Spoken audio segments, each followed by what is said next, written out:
தலைவா மாண்பு மிகுந்தவன் நீயே, நீ கொடுத்ததற்கு நன்றி சொல்ல முடியவில்லை இன்னும், இதில் அடுத்தடுத்து கேட்பதற்கு அஞ்சுதே. அஸ்ஸலாமு அலைக்கும் வரஹ்மத்துல்லாஹி தஆலா வபரகாத்துஹு. அல்ஹம்துலில்லாஹ் الحمد لله نحمده ونستعينه ونستغفره ونؤمن به ونتوكل عليه ونعوذ بالله من شرور أنفسنا ومن سيئات أعمالنا من يهد الله فلا مضل له ومن يضلل فلا هادي له ونشهد أن لا إله إلا الله وحده لا شريك له ونشهد أن سيدنا مولانا محمدا عبده ورسوله. اللهم صل على سيدنا مولانا محمد طب القلوب ودوائها وعافية الأبدان وشفائها ونور الأبصار وضيائها وعلى آله وأصحابه وسلم. رب اشرح لي صدري ويسر لي أمري واحلل عقدة من لساني يفقهوا قولي. ربي زدني علما.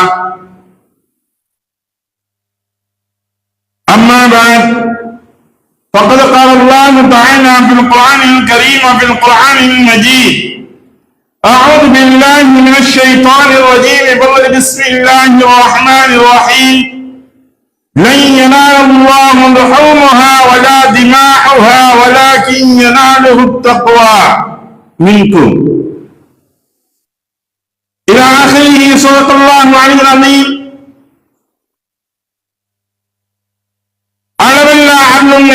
அன்பும் விண்ணையும் மண்ணையும் உங்களையும் என்னையும் தரம் பார்த்து தக்க சமயத்தில் தருவோர் மூலம் தந்து கொண்டே இருக்கக்கூடிய தயான தன்மை படைத்த தர்ம பிரபாகிய தர்ம சத்தாவாகிய வல்லோன் அல்லாஹ்விற்கே எல்லா புகழும் உரைத்தது. இன்னும் அவனின் தூதன் நபி நாயகம் ஹாத்தம் நபி முத்தர நபி சம்மன் நபி சீரிய நபி அஹ்மத் முஸ்தபா முஹம்மது ஸல்லல்லாஹு சர்தார் ஆலம் ரசூலை கரீம் ஸல்லல்லாஹு அலைஹி வஸல்லம் அன்னார்கள் மீதும் அன்னார்களுடைய அளவில்லா குடும்பத்தார்கள் மீதும் அவர்களை பின்பற்றி நடந்து வந்த சத்திய உத்தம சஹாபா பெருமக்கள், தாபீன்கள், தபா தாபீன்கள், அவுலியாக்கள், அன்பியாக்கள், நாதாக்கள், ஷோதாக்கள், முத்தகீன்கள், மேலும் நல்லடியார்கள் மீதும் உங்கள் மீதும் என் மீதும் அல்லாஹ்வுடைய சாந்தி என்னும் சமாதானங்களை என்றென்றும் நிகழ்ந்து கொண்டே இருக்கட்டுமாக. அன்னைக்குரிய சகோதரர்களே, பெரியோர்களே, முத்தவல்லியின் கட்டளைக்கு இணங்க இன்று குர்பானியை மட்டுமே தலைப்பாக எடுத்து பேசப்படுகின்றது. ஏனைய விஷயங்களையும் சொல்வதற்கு இடம்பாடுகள் இருந்தாலும் அதை தவிர்த்துவிட்டு குர்பானியை மட்டுமே அவர்களுடைய கட்டளைக்கு இணங்க பேசப்படுகின்றது. குர்பானி என்று சொல்லக்கூடிய சமயங்களில் இது ஒரு தியாகம் என்பதைத்தான் நாம் வலியுறுத்தி கூறக்கூடியதாக இருக்கின்றது. சென்ற வாரங்கள் சொல்லப்பட்டிருந்தாலும் மீண்டும் அதுகளை திரும்ப இவ்வாறவும் எடுத்துச் சொல்வதற்கு அரைத்தமாவை அழைப்பதற்கு தயாராக இருக்கின்றோம். நபீனா ஆதம் அலைஹிஸ்ஸலாத்து வஸ்ஸலாம் அவர்களுடைய காலங்களில் இருந்தே குர்பானி என்பது இருக்கின்றது. குர்பானியினுடைய நடைமுறைகளில் முதன்மையாக கொண்டு வந்தவர்கள் யார் என்று பார்க்கக்கூடிய சமயங்களில் ஹாபில் காபிலை பற்றி நாம் சொல்லியிருந்தோம். அவர்களுடைய காலகட்டங்களும் சரி, அதற்கு பின்னால் நபிய பனு இஸ்ராயீலர் அவர்களுடைய காலகட்டத்திலும் சரி, குர்பானி கொடுக்கக்கூடியவர்கள் அதை மலையின் மீது வைத்து விட வேண்டும். அதை அப்படியே நெருப்பு வந்து பசிக்கு கிடைத்து விடும். அதுதான் அல்லாஹ் தஆலா ஏற்றுக்கொள்ளப்பட்ட குர்பானி என்பதாக சொல்லப்படும்.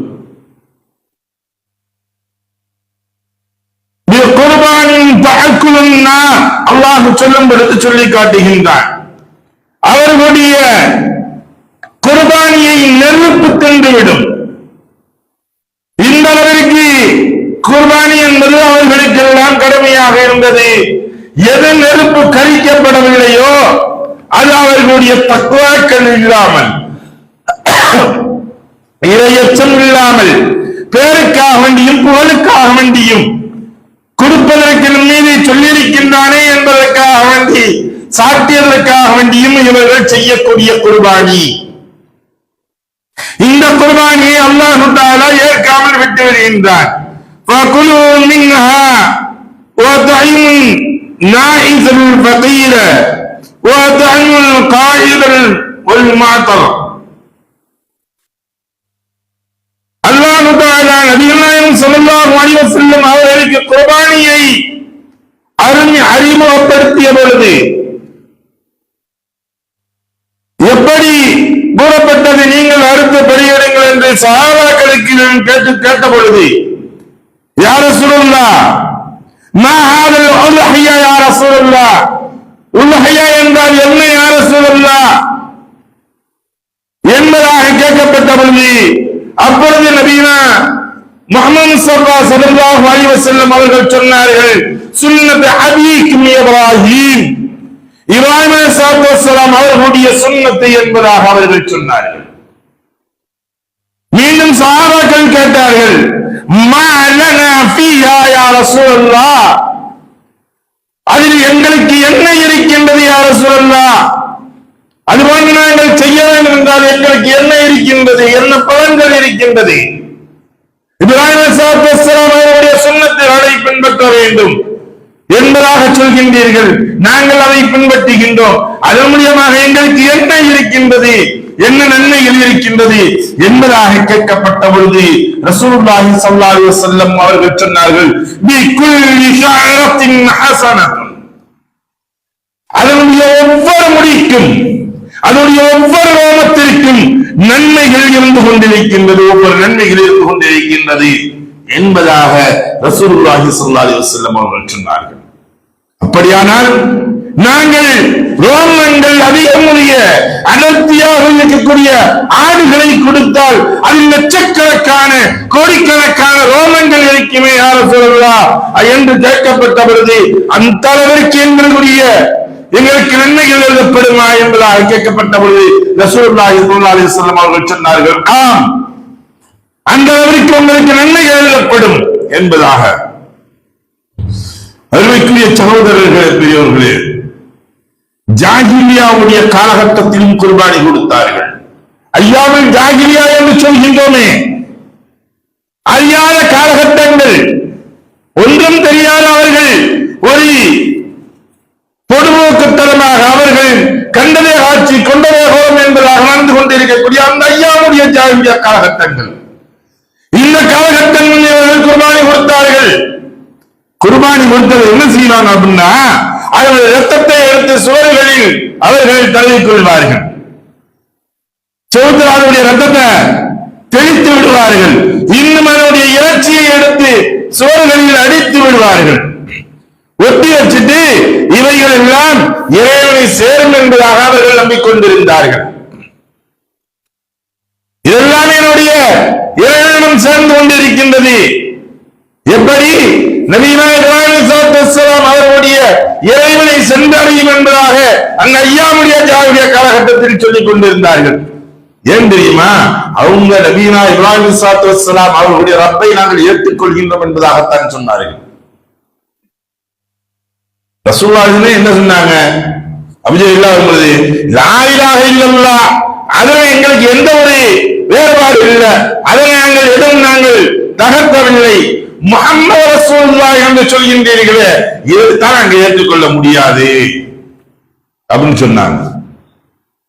இன்னைக்கு பாக்குறோம்ல, சில இடங்கள்ல எல்லா அகத்திலும் சொல்றதெல்லாம் சேர்த்தாங்க, அவர் எல்லாம் நல்லா பயன் பேச எல்லாத்தையும் ஏற்றுக்கலாங்க, ஆனா அவர் சொல்ற நடக்க முடியாது சொல்றோம்ல. ஒரு பாட்டை மட்டும் ஏற்றுக்கிறோம், ரெண்டாவது பாட்டை அப்படி நிராகரிப்போம். ஏன்? அது நமக்கு சம்பந்தம் இல்லை. தொழுகை எனக்கு சம்பந்தம் இல்லை, நோன்பு எனக்கு சம்பந்தம் இல்லை, ஜக்காத்து எனக்கு சம்பந்தம் இல்லை, குர்பானி எனக்கு சம்பந்தம் இல்லை, ஓதுவது எனக்கு சம்பந்தம் இல்லை, என்னுடைய குழந்தைகள் சீராக வளர்க்க வேண்டும் அது எனக்கு சம்பந்தம் இல்லை, அதனால எல்லாம் நான் அதெல்லாம் ஒதுக்கிடுவேன். இவர் இவருடைய இஷ்டத்துக்கு தெரியணும் அப்படிங்கக்கூடியது.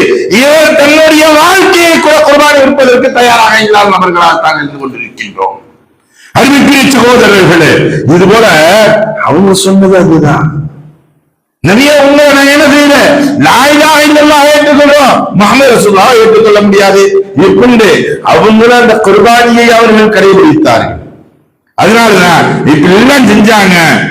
அப்பதான் அல்லாஹ் தஆலா இறைவசனத்தை இறக்கினான்.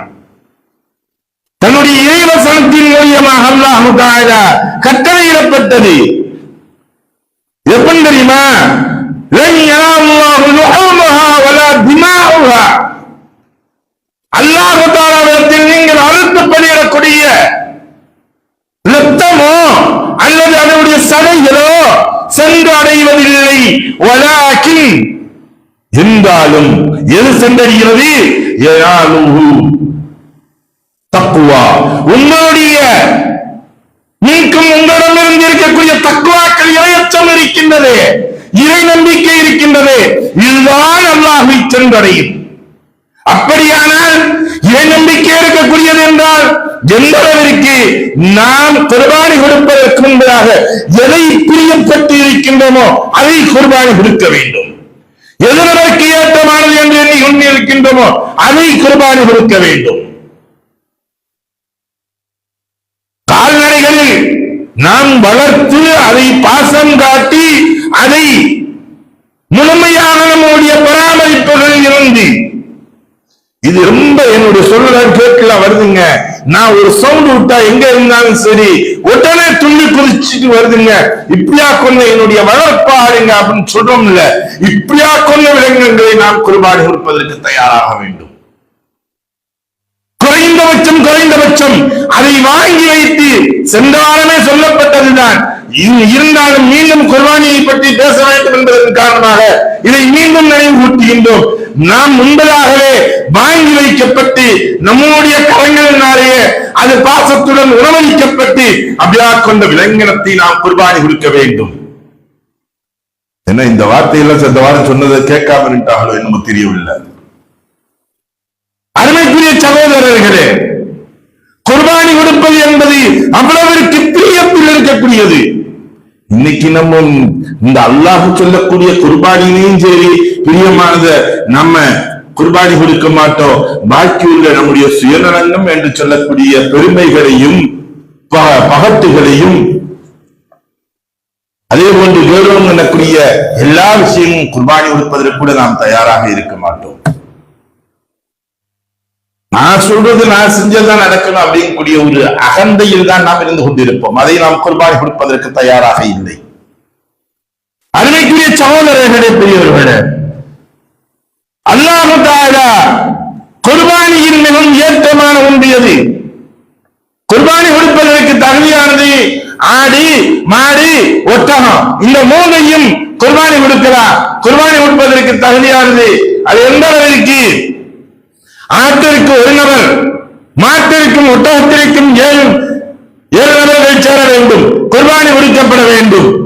இப்ப எது ஏற்ற சிறந்ததாக இருக்குது, எது சால சிறந்ததாக இருக்குது அப்படின்னு பார்க்கப்படும் பொழுது அல்லாஹ் தஆலா நபினா இப்ராஹிம் ஸல்லல்லாஹு அவர்களுக்கு இறக்கி வைக்கப்பட்டது என்னங்க? ஆடுதான் இறக்கி வச்சான். உஹில்லத் லக்கும் பஹீமத்துல் அன்ஆம். அல்லாஹ் தஆலா கூறக்கூடியது, நீங்க குர்பானி கொடுக்கிறது பஹீமத் என்றால் கால்நடைகள், இந்த மூன்று விஷயம் நீங்க குர்பானி கொடுக்கிறது அல்லாஹ் சொல்றான். இருந்தாலும் சாலச் சிறந்தது எது அப்படின்னு நபினா இப்ராஹிம் ஸல்லல்லாஹு அவர்கள் குர்பானி கொடுக்கப்பட்ட ஆடுதான்.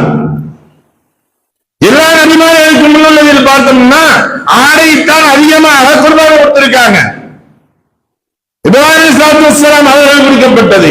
ரசூலுல்லாஹி ஸல்லல்லாஹு அலைஹி வஸல்லம் அவர்கள் கொடுத்திருக்கின்றார்கள், ஆடுகளை கொடுத்திருக்கின்றார்கள், ஒட்டகம் கொடுத்திருக்காங்க, மாடு கொடுத்திருக்காங்க, மூணுமே ரசூலுல்லாஹி அழைத்திருக்காங்க. ஆனா சிறந்தது மற்ற நபிமார்கள் செய்தது அதிகமாக செய்தது என்று பார்க்கக்கூடிய சமயங்களில் ஆடுகளை குர்பானி கொடுத்திருக்கின்றார்கள். ஆடு என்பது மிகவும் ஏற்றமான ஒன்றாக இருக்கின்றது. ஏனென்றால் அந்த ஆடுதான் சொர்க்கத்திலிருந்து வரப்பட்டதாக இருக்கின்றது. முதலில் குர்பானி என்பது ஆரம்பிக்கப்பட்டதையும் கொடுக்கக்கூடியதும் கொடுத்ததும் ஆடுதான். ஆவியில் கொடுக்கப்பட்டது ஆடுதான், அனலாக அங்கே எரிக்கப்பட்டது. அருமைக்குரிய சகோதரர்களே, ஆடுகளில் பல்வேறு ஆடுகள் இருக்கிறது. பல்லாடு என்று சொல்வார்கள், செம்பரி ஆடு, வெள்ளை ஆடு என்பதாக இப்படி சொல்லிக் கொண்டிருப்பார்கள். இந்த ரெண்டுக்கு என்ன? ஓராண்டு காலங்கள், குறைந்தபட்சம் ஓராண்டு காலங்கள் பூர்த்தியாக இருக்கணும். மாடுக்காக இருந்தால் ஈராண்டு, ஒட்டகத்திற்கு 5 ஆண்டு காலங்கள் பூர்த்தியாகி இருக்க வேண்டும். அதுக்காக நாம் அறுக்கிறோம் அப்படின்னு சொல்லிட்டு ஏதோ சின்ன சின்ன குட்டியை வாங்கி அறுக்கிறது இல்லை. ஒரு வருஷம் நாங்க அது பார்த்தா சூம்பி போய் காடு எலும்பு தோல் எல்லாம் ஒட்டி போயிருக்கும். அடுத்த 5 கிலோ கறி கூட கிடைக்காது. அந்த அளவுக்கு இருக்கக்கூடிய ஒன்று வாங்கி இவரு பெருமைக்காக வேண்டிய ஆடு எடுத்தது போல ஆடு இருப்பாரு. இந்த ஆடு இருக்கிறது குர்பானி கூடாது. இது குர்பானி இல்ல. நல்ல திடார்த்தமான ஒன்றை நீங்கள் அறுக்க வேண்டும். திடார்த்தமான விலங்கினமாக இருக்க வேண்டும். அதற்குரிய சகோதரர்களே, குர்பானி கொடுக்கக்கூடியது நாம் நாளை அதில் ஏறி செல்லக்கூடிய வாகனமாக இருக்குது. சிராத்துல் முஸ்தகினுடைய வாகனமாக இருக்குது. அப்படி என்றால் அதை முஃப்தியானதாக இருக்க வேண்டும். இப்ராஹிம் ஸல்லல்லாஹு அவர்கள் அடுத்த ஆடுகளை பற்றியும் சென்ற வாரம் சொன்னோம். இருந்தாலும் இப்பொழுது ஞாபகம் ஊட்டுகின்றோம். ஆதியில் கொடுக்கப்பட்ட ஆடு அல்லாஹ் தஆலா வானத்தில் உயர்த்தினான், நிலத்தினால் கரிக்கப்பட்டு உயர்த்தப்பட்டது. அது மீண்டும் இப்ராஹிம் ஸல்லல்லாஹு அவர்கள் தங்களுடைய மகனை அறுத்து பலியிட வேண்டும் என்பதாக சொல்லப்பட்ட பொழுது அதுக்கு தயங்காம சொன்னாங்க. அந்த சரித்திரமே ஒரு அலாதியான சரித்திரம். ஒரு எப்படி கடவுள் சொல்லி சொல்றாங்க. இப்ராஹிம் ஸல்லல்லாஹு அவங்க சொல்றாங்க, மகன்கிட்ட வந்து சொல்றாங்க, மகனே நான் ஒரு கனவு கண்டேன்ப்பா. என்ன கனவுன்னு தெரியுமா? உன் அறுத்து பலியிடுவது போன்று நான் கனவு கண்டேன் என்பதாக சொல்லப்பட்ட பொழுது அப்பொழுது சொன்னார்கள் இப்ராஹிம் ஸல்லல்லாஹு அவர்களை பார்த்து இஸ்மாயில் ஸல்லல்லாஹு அலைஹி அவர்கள் சொன்னார்கள், அப்படியானால் யா அபதி அஃஅல் மா துஅமர் சதஜிதுனி இன்ஷாஅல்லாஹு மின் ஸாபிரீன். அவங்க சொல்லக்கூடிய வார்த்தைகள் அருமையான வார்த்தைகள் பாருங்க. இன்னி அரா பில் மனாமியா, இன்னி அனா பில் மனாமி அரா பில் மனாமி, நான் கனவிலே கண்டேன் மகனே. எப்படி? அன்னி அத்பஹுக, உன்னை அறுத்து பலியிடுவது போன்று. ஃபந்துரு மாதா தரா, இப்ப என்ன கண்டு இந்த சமயத்தில் தானே இது போல நான் கனவு எந்திரிச்சு அப்படின்னு மகன் சொன்ன உடனே மகன் யா பக்தி, என்னுடைய அருமை தந்தையே, அஃஅல் மா துஅமர், உங்களுக்கு எது கட்டளையிடப்பட்டதோ அதை செய்யுங்கள் தந்தையே. உங்களுக்கு அல்லாஹ் எது கட்டளையிட்டிருக்கின்றானோ அதை செய்யுங்கள் தந்தையே, தாமதப்படுத்தாமல் செய்யுங்கள். சத்தஜிதுனி இன்ஷா அல்லாஹ், இன்ஷா அல்லாஹ், அல்லாஹ் ஒருத்தர் நாளை பார்க்கக்கூடிய சமயத்தில் அல்லாஹ் நாட்டம் இருந்தால் நாளை சந்திக்கக்கூடிய அந்நாளில் இருக்கின்றது. அன்றைய நாளில் எப்படி சந்திக்க வேண்டும்? பொறுமையாளர்கள் நின்றும் உள்ளவனாக நான் சந்திக்க வேண்டும் உங்களை. அதனால என்ன? அறுப்பதற்கு தயங்காதீர்கள். அல்லாஹ்வுடைய கட்டளை என்றால் உடனடியாக நிறைவேற்றுங்கள் தந்தையே, உடனடியாக நிறைவேற்றுங்கள் என்பதாக சொன்னது மட்டுமல்ல, அங்கே அழைத்து செல்கின்றார்கள். எல்லாம் இப்ராஹிம் ஸல்லல்லாஹு இந்த கனவு கண்டு மகன்கிட்ட சொல்றாங்க, மனைவிட்டு சொல்றாங்க, எல்லாம் சொன்னாங்க அல்லாஹ்வுடைய கட்டளை நீங்க நிறைவேற்ற வேண்டும். இது மேப்படியா இப்லீஸ் வந்தான். என்னைக்குமே அவன் சும்மா இருக்க மாட்டான். ஏதாச்சும் ஒரு நல்ல காரியம் நடந்துச்சுன்னா அதை கெடுக்கிறதா அந்த இப்லீஸுடைய வேலை. வந்தான், வேகமா இருந்தான். ஹாஜிராமியா சொன்னா, இன்னம்மா 10 மாதம் உனக்கு பிள்ளை இல்லாம இருந்து அந்த உதப்போக்கு என்னுடைய டைம்கள்லாம் நின்று குழந்தை இல்லாம இருந்து இப்படி அல்லாஹ் உனக்கு குழந்தைய கொடுத்திருக்கா. அது எப்படியா கொண்ட குழந்தை? அருமையான குழந்தை, அழகான குழந்தை, சீரான குழந்தை, சிறப்பான குழந்தை, எல்லாத்தையும் சொன்னாங்க. யார்கிட்ட? அன்னை ஹாஜரா அம்மையார் அவர்களிடத்தில். ஏனென்றால் தாயுடைய பாசம் என் நெருப்பில் தன்னுடைய குழந்தையை தூக்கி எறிவதாக இருந்தால் கூட தாய் தன்னுடைய உயிரை கொடுத்து குழந்தையை காப்பாற்றுவார். ரத்தத்தை அமுதாக ஊட்டக்கூடியவர் அல்லவா, தன்னுடைய தான் செத்து பிழைத்து பெற்றெடுக்கக்கூடியவர் அல்லவா. இந்த தாய் எப்பொழுதும் விட்டுக் கொடுக்க மாட்டார் என்பதற்காக வேண்டி தாய் இடத்தில் சொல்லப்பட்ட பொழுது, என்னப்பா அப்படியா அப்படின்னு பார்த்தாங்க, எடுத்தாங்க கல்ல, அவுதுபில்லாஹி ஷைத்தான ரஜீம், எரிஞ்சாங்க சைத்தான கல்ல கொண்டு. ரம்லானில் இன்னைக்கு சைத்தானுக்கு கல்லெறிஞ்சுக்கிட்டே இருக்குது. அங்க ஹாஜிகள் இன்றும் கல்லெறிந்து கொண்டே இருக்கின்றார்கள். முதல் நாள் எரியப்படுகின்றது சைத்தானுக்கு. இரண்டாவது போறான் இஸ்மாயில் ஸல்லல்லாஹு அவன்கிட்ட போறான். உன்னை இப்படி உன்னுடைய தந்தை அனுப்பதற்காக இருக்காரு, நீ இப்படிதான் இருக்கலாம், ஓடி போயிரு. இன்னைக்கு சொல்றோமே, குடிச்சு உன்ன ஸ்கூல்ல சேர்க்க போறாங்களா, மர்சால சேர்க்க போறாங்களா, உன்னை புடிச்சு அழைச்சு வச்சாம வச்சுவாங்க, ஓடி போயிரு. ஓடி போய் ஏதாச்சும் கிரிக்கெட் விளையாடுறி அல்லது மட்டையை தூக்கிட்டு விளையாடுறி, மரத்து மேல ஏறி மாங்காய் பரிசு திங்கிறதுக்கு மேல ஏறி உட்கார்ந்துக்கிறேன், போய் உட்கார்ந்துக்க. அப்படி சைத்தான் முன்றானா இல்லையா, அடுத்த வீட்டு மாங்காவை திருட்டுத்தனமா எடுத்து சாப்பிட அப்படின்னு தூண்ல போய் உட்கார்ந்துக்கிறோம். அப்ப வந்து சொல்லும் போது இப்ராஹிம் ஸல்லல்லாஹு அலைஹி வஸல்லம் அவர்களுடைய மகனா இஸ்மாயில் ஸல்லல்லாஹு அலைஹி வஸல்லம் அவர்களிடத்தில் சொல்லும் பொழுது, இஸ்மாயில் ஸல்லல்லாஹு அலைஹி வஸல்லம் அவர்களும் கல்லால் எறிந்தார்கள். இப்ராஹிம் ஸல்லல்லாஹு அலைஹி வஸல்லம் அவர்களுக்கு சொல்லப்பட்ட பொழுதும் கல்லால் எறிந்தார்கள். அந்த 3 நபர்களும் எரியப்பட்ட கல் ஒரு நாள் இருந்தால் இல்ல, 3 நாள் தொடர்ச்சியா போய் சொல்றாங்க. 3 நாள் தொடர்ச்சியா.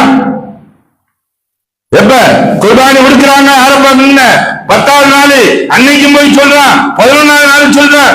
இப்படி தொடர்ச்சியா சொல்லும் பொழுது தூக்கி அடிச்சுக்கிட்டே இருக்காங்க. கல்ல கொண்டு எரிஞ்சது. இன்னைக்குமா ஹாஜிகள் போனா அது போல 3 நாள் எரியணும். ஒரு நாளைக்கு 21 கல்லு. 3 சைத்தான்களுக்கு, ஒரு சைத்தானுக்கு 7 கல்லு. 7 கல்லு விதமாக 3 சைத்தானுக்கு அங்க 21 கல்லு. ஒவ்வொரு நாள் அடிக்கணும். 3 நாள் இந்த நம்மளால வந்து கல் எறியணும். அது நல்ல உச்ச நேரத்துல வந்து சைத்தானுடைய ஆட்டமே நல்லா இருக்கும். அப்ப கல்லெறிஞ்சிட்டு வரணும். இப்ப இது போல அடிச்சுட்டு எல்லாம் வந்துட்டு படுக்க வச்சு கொடுக்கிறாங்க, குர்பானி கொடுக்கிறதுக்கு இருக்காங்க. அறுத்து பயிர்வதற்கு சாதாரணமான ஒரு தியாகம் அல்ல. இன்று நாம் தியாகம் என்பதாக சொல்லிக் கொண்டிருந்து ஏதோ பெருமைக்காக வேண்டி எருமைகளை வைத்தது போன்று ஆடுகளை அறுத்து நாம் கொடுத்துக் கொண்டிருக்கக்கூடியவர்கள் சிலர்கள் இருக்கின்றார்கள். உண்மையில் தக்வாவில் கொடுக்கக்கூடிய ஏராளமானவர்கள் இருக்கின்றார்கள். அப்ப அந்த இடத்துல இதுபோல இருக்கிற கத்தியை கொண்டு அறுக்கிறாங்க, அறுக்க மாட்டேங்குது, அறுக்க மறுக்குது. தூக்கி எறிகிறாங்க கத்திய. தூக்கி எறிந்த உடனேயே அது பாறையின் மீது பட்டு பாறை 2ஆக பிளக்கின்றது. இதற்கு முன்னால் ஒரு விஷயத்தை இந்த இடத்தில் குறிப்பிடுகின்றார்கள். அந்த கத்தியிடம் கேட்டார்களாம் இப்ராஹிம் ஸல்லல்லாஹு அலைஹி வஸல்லம் அவர்கள், அல்லாஹ்வுடைய கட்டளையை நிறைவேற்றுவதற்காக தானே நான் இந்த செயலை செய்கின்றேன். ஏதோ கத்தியே, நீ இதற்கு மறுக்கின்றாயா? அல்லாஹ்வுடைய கட்டளையை நிறைவேற்றுவதற்கு மறுக்கின்றாயா? எனக்கு துணையாக இருக்கின்றாயா? சைத்தானுக்கு துணையாக இருக்கின்றாயா என்பதாக கோபத்தில் தான் கத்தியை வீசி எறிகின்றார்கள். இப்ராஹிம் ஸல்லல்லாஹு அலைஹி வஸல்லம் அவர்கள் மலையின் மீது பட்ட கத்தி சொன்னதாம், அங்கே கூறியதாம், நீங்கள் எப்படி அல்லாஹ்வுடைய கட்டளையை ஏற்று செய்வதற்கு தயாராக ஆனீர்களோ, அறுப்பதற்கு தயாராக ஆனீர்களோ, அந்த ரப்பு தான் உங்களுடைய ரப்பு, என்னுடைய ரப்பு, நம்முடைய ரப்பு. எனக்கு கட்டளை இருந்தான், இட்டிருந்தான். ஒரு லேசா கூட நீ இஸ்மாயில் ஸல்லல்லாஹு அலைஹி வஸல்லம் அவர்களை தீண்டக்கூடாது, அறுக்கக்கூடாது என்பதாக அல்லாஹ் எனக்கு கட்டளை இட்டிருக்கின்றான். அதனால் நான் அறுக்க மறுத்தேன். அருமைக்குரிய சகோதரர்களே, இப்பொழுதுதான் ஹைலைட்டான விஷயம். மேல இருந்து வர்றாங்க, ஆட்டை பிடிச்சுக்கிட்டு வர்றாங்க, இஸ்மாயில் ஸல்லல்லாஹு அலைஹி வஸல்லம் வர்றாங்க. அல்லாஹு அக்பர், அல்லாஹு அக்பர் என்பதாக அல்லாஹ் மிகப்பெரியவன், அல்லாஹ்வே மிகப்பெரியவன் என்பதாக சொல்லிக் கொண்டு வருகின்றார்கள். இஸ்மாயில் ஸல்லல்லாஹு அலைஹி வஸல்லம் அவர்கள் இதை பார்த்துவிட்டு பார்க்கின்றார்கள், என்ன சப்தம் இது என்பதாக. ஸல்லல்லாஹு அவர்களுடைய சத்தங்களை கேட்டவுடனே கையில் ஆடுகள் இருப்பதை பார்த்தார்கள். லா இலாஹ இல்லல்லாஹு வல்லாஹு அக்பர். யாருங்க? இப்ராஹிம் ஸல்லல்லாஹு அவங்க சொல்றாங்க, லா இலாஹ இல்லல்லாஹு வல்லாஹு அக்பர். லா இலாஹ வணங்குவதற்கு தகுதியானவன் யாரும் இல்லை, இல்லல்லாஹ் அல்லாஹ் தஆலாவை தவிர. அந்த அல்லாஹ்வே மிகப்பெரியவன், அந்த அல்லாஹ்வே மிகப்பெரியவன் என்பதாக சொல்லப்பட்ட பொழுது இதை கேட்டுக் கொண்டிருந்த இஸ்மாயில் ஸல்லல்லாஹு அவர்கள் எப்படி படுத்திருந்தார்கள் என்று தெரியுமா? இஸ்மாயில் ஸல்லல்லாஹு அவர்களை அதனுடைய நிகழ்வுகளே தனி நிகழ்வு. அருமைக்குரிய சகோதரர்களே, படுக்க வைத்தார்கள். படுக்க வைத்து இப்ராஹிம் ஸல்லல்லாஹு அவர்கள் அழைப்பதற்கு முன் வந்த பொழுது படுக்க வச்சிருக்காங்க. முதல்ல கைய கால கட்டுறதுக்கு அப்ப சொன்னாங்களே, தந்தையே என்னுடைய கை காலை கட்டி விடாதீர்கள், என்னுடைய கை கால்களை கட்டி விடாதீர்கள், என்ன குப்புற படுக்க வைக்காதீங்க. ஏன் தெரியுமா? நாளை அல்லாஹ்வை சந்திக்கக்கூடிய சமயங்களில் உங்களுடைய நீங்கள் எப்படி அல்லாஹ்வுடைய கட்டளைக்கு கட்டுப்பட்டு அடிவணிந்தீர்களோ அதற்கு நான் முழுமையாக இசைந்தவனாக இருக்க வேண்டும். அந்த கட்டளைக்கு நானும் கட்டுப்பட்டவனாக இருக்க வேண்டும். அதற்காக வேண்டி என்னை சுதந்திரமாக கைகால் எல்லாம் அவுத்து விட்டு ஃப்ரீயா ஆக்கி விட்டு என்னுடைய இதில் நீங்க படுக்க வச்சிருங்க. நீங்க அறிங்க, நான் கழுத்தை காமிக்கிறேன். இந்த ஒட்டகத்துல நல்லா பழகின ஒட்டகத்துல போய் நீங்க மத்திரம் சொல்லி பாருங்க. அந்த இடத்துல கத்தி கொஞ்சம் தீட்டிட்டு பிஸ்மில்லாஹி அல்லாஹு அக்பர் என்பதாக நீங்கள் நிற்க வைத்துக் கொண்டிருந்தால் அந்த ஒட்டகம் தங்களுடைய கழுத்தை அப்படியே காட்டும், நின்று கொண்டே காட்டும் மறுப்பதற்கு. இது போன்று இந்த பழக்கம் அல்லாஹ் தஆலா அதனால் நான் கேட்கின்றான், அஃபலா யன்துருன இலல் இப்லி கைஃப குலிகத். ஒட்டகத்தை நாம் எவ்வாறு படைத்திருக்கோம் என்று நீங்கள் பார்க்க வேண்டாமா? மனித சமுதாயமே, அல்லாஹ் கேட்கக்கூடியது இரண்டு தெரியுமா? இன்று மறந்தவர்களாக, இன்று அனைத்தையும் இழந்தவர்களாக இன்று இருக்கக்கூடியவர்கள் மனித சமுதாயம். விலங்கினத்தை வைத்து அல்லாஹ் கேட்கக்கூடியது. அருமைக்குரிய சகோதரர்களே, இந்த சமயத்துல அங்கே இப்ராஹிம் ஸல்லல்லாஹு அவர்கள்ட்ட சொல்லிட்டு படுத்திருந்த இஸ்மாயில் ஸல்லல்லாஹு அவங்க சொல்றாங்க, அல்லாஹு அக்பர் வலில்லாஹில் ஹம்து. கைகள் கட்டப்படவில்லை, கால்கள் கட்டப்படவில்லை, கழுத்துக்களை கண்களை மறைக்கப்படவில்லை. இவர்களும் மல்லாந்து படுத்தவர்களாக வானத்தை பார்த்தவர்களாக பார்த்துக் கொண்டிருக்கின்றார்கள். அங்கே பார்த்தவர்கள் சொல்கின்றார்கள், அல்லாஹு அக்பர் வலில்லாஹில் ஹம்து. அல்லாஹ்வே மிகப்பெரியவன், அவனுக்கே புகழ்ச்சி அனைத்தும் உரியது என்பதாக சொன்னார்கள். இந்த மூன்று நபர்களுடைய கூற்றுக்களை தான் இன்று இந்த மாதம் இருக்கின்றதே, இந்த துல்ஹஜ்ஜுடைய மாதம் இந்த மூன்று நபர்களுடைய அர்ப்பணிப்புகளை பற்றி சொல்லக்கூடியதுதான். யார் யார்? இப்ராஹிம் ஸல்லல்லாஹு ஹாஜரா அம்மையா அவர்கள், இஸ்மாயில் ஸல்லல்லாஹு இவர்களுடைய அர்ப்பணிப்புகளை உணர்த்தக்கூடியதுதான் இந்த மாதம். குர்பானியே அல்லாஹ் ரசூலுல்லாஹி ஸல்லல்லாஹு அலைஹி வஸல்லம் அவர்கள் சொல்லி காட்டக்கூடியது. குர்பானி என்பது யாருடைய வழிமுறை? இப்ராஹிம் ஸல்லல்லாஹு அவர்களுடைய வழிமுறை. அதாவது இன்னி வச்சாந்து வஜ்ஹியல்லதி ஃபதர ஸமாவாத்தி வல் அர்த், எனக்குரிய துஆவை ஓத ஆரம்பித்து அங்க நம்மளுடைய பெயர்களை சொல்லி பிஸ்மில்லாஹ் அல்லாஹ் அக்பர் ஆட அறுத்துட்டு அடுத்து நம்ம என்ன சொல்லணும்? அல்லாஹ்மே இன்னி யா அல்லாஹ், நான் இந்த குர்பானியை ஏற்றுக்கொள்வாயாக, என்னுடைய குர்பானியை ஏற்றுக்கொள்வாயாக. எப்படி நபீனா இப்ராஹிம் ஸல்லல்லாஹு ரசூலே கரீம் ஸல்லல்லாஹு அலைஹி வஸல்லம் அன்னாருடைய குர்பானியை நீ ஏற்றுக்கொண்டாயோ, கபூல் செய்தாயோ, அதுபோன்று என்னுடைய குர்பானியை நீ கபூல் செய். துஆ செய்யுங்க. இதனால்தான் இந்த தக்பீரை நாம் 23 வக்து தொழுகைகளுக்கும் நாம் தக்பீர்களை ஓதுகின்றோம். இந்த மூன்று நபர்களுடைய கூட்டுகள் இப்ராஹிம் ஸல்லல்லாஹு இஸ்மாயில் ஸல்லல்லாஹு தொழுகைக்கு பின்னாடி ஓதல அப்படின்னா, இந்த 23 வக்து தொழுகைக்கு பின்னாடி ஓதலண்டா வாஜிப் விட்டுனா பெரும் குற்றவாளி. நீங்க நினைச்சிட்டு போறாங்க, சலான் கொடுத்தவங்க எந்திரிச்சு போய்கிட்டு இருக்காங்க, பெரும் பாவத்தை செய்கின்றீர்கள், பெரும் பாவத்தில் உள்ளாகின்றீர்கள், விளங்காமல் சென்று கொண்டிருக்கின்றீர்கள். தக்பீர்களை எந்த அளவுக்கு சொல்லப்படுது? நீ கலா தொழுதா கூட, தொழுகையை நீக்கி தொழுதால் கூட அந்த தொழுகையில ஒரு தக்பீர் ஓதணும். சும்மா சாதாரண நினைச்சிருக்கீங்களா? தக்பீர்ங்கிறது ஏதோ ஒரு அஜத்துமார உட்கார்ந்து அங்க கோர்வை செஞ்சு எழுதி கொடுத்தது நினைச்சிட்டீங்களா? 3 நபர்களுடைய கூட்டுக்களை நீங்கள் புறக்கணிக்கின்றீர்கள். அப்படி என்றால் அல்லாஹையும் அல்லாஹ்வுடைய ரசூலையும் இஸ்மாயில் ஸல்லல்லாஹு அவர்களையும் இவர்களெல்லாம் நீங்கள் புறக்கணிக்கின்றீர்கள். அல்லாஹ் ரசூலையும் நீங்கள் பின்பற்றுங்கள் என்றால் அல்லாஹ் சொல்லியிருக்கின்றான். அதை நீங்கள் புறக்கணித்தீர்கள் என்றால் ஈமானே போய்விட்டவர்களாக நீங்கள் நிராகரிப்பாளர்களாக ஆகிவிட்டீர்கள். முஸ்லிம் இல்ல, பேர்ல முஸ்லிம் இருக்கிறான், கஜெட்ல முஸ்லிம் இருக்கிறான், அல்லாஹ் முஸ்லிம் இல்ல, முனாஃபிகோடு இல்ல, காஃபிர் நிராகரிப்பாளராக மாறிவிடுகின்றீர்கள். அருமைக்குரிய சகோதரர்களே, சிறிய விஷயங்களில் விளையாட்டுத்தனமாக நாம் எண்ணிக்கொண்டிருக்கின்றோம். ஈமானையை பதம் பார்க்கும் அளவிற்கு இருந்து கொண்டிருக்கின்றது. அல்லாஹ் நம்முடைய குர்பானிகளை, கொடுக்கக்கூடிய குர்பானிகளை ஏற்கப்பட்ட குர்பானிகளாக எந்த அளவிற்கு முறையாக கொடுக்க வேண்டும் என்பதாக சொல்லப்பட்டிருக்கின்றதோ அதுபோன்று கொடுக்கக்கூடியவர்களாக அல்லாஹ் ஆக்கி அருள்வானாக. வாஹித் தாவானா அல்ஹம்துலில்லாஹி ரப்பில் ஆலமீன். அஸ்ஸலாமு அலைக்கும் வரஹ்மத்துல்லாஹி தஆலா வபரகாத்துஹு.